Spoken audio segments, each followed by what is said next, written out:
ഫുക്രിയിലേക്ക് സ്വാഗതം. വീണ്ടും ഒരിക്കൽ കൂടി മെറീനോ സ്പെയിനിൻ്റെ രക്ഷകനായി മെറീനോ മാറുന്ന കാഴ്ചയാണ് ബെൽജിയത്തിനെതിരെയും കണ്ടത്.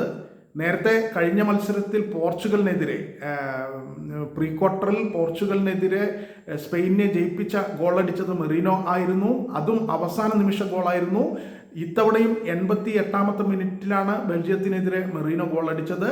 പകരക്കാരനായി ഇറങ്ങി പ്രധാനപ്പെട്ട നിർണായക കളികളിൽ ഗോളടിക്കുന്ന ശീലം മെറീനോ തുടരുകയാണ്.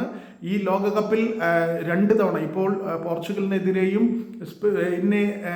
സ്പെയിനിന് വേണ്ടി ഗോളടിച്ച മെറീനോ ബെൽജിയത്തിനെതിരെയും ആ കളി തന്നെ കാഴ്ചവെച്ചു.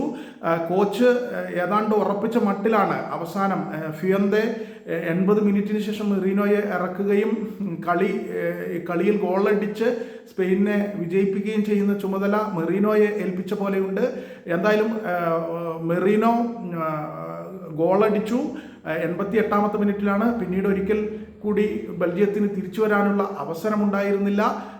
എന്തായാലും സ്പെയിനിനെ സെമി ഫൈനലിൽ എത്തിച്ച് 2ാമത്തെ ഗോളടിച്ച്, അതായത് നിർണായകമായ വിജയ ഗോളടിച്ച് മെറീനോ ഒരിക്കൽ കൂടി സ്പെയിനെ മുന്നോട്ട് കൊണ്ടുപോയിരിക്കുകയാണ്.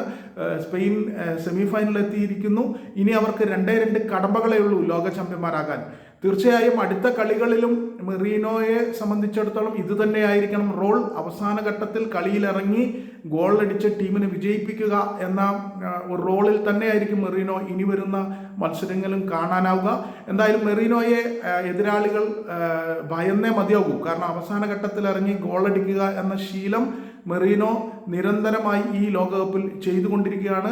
നിർണായകമായ കളികളിൽ പ്രീ ക്വാർട്ടറിൽ പോർച്ചുഗലിനെതിരെ, ഇപ്പോൾ ക്വാർട്ടറിൽ ബെൽജിയത്തിനെതിരെ നിർണായകമായ കളികളിൽ അവസാനം ഇറങ്ങി ഗോളടിക്കുന്ന ശീലം മെറീനോ തെറ്റിക്കുന്നില്ല.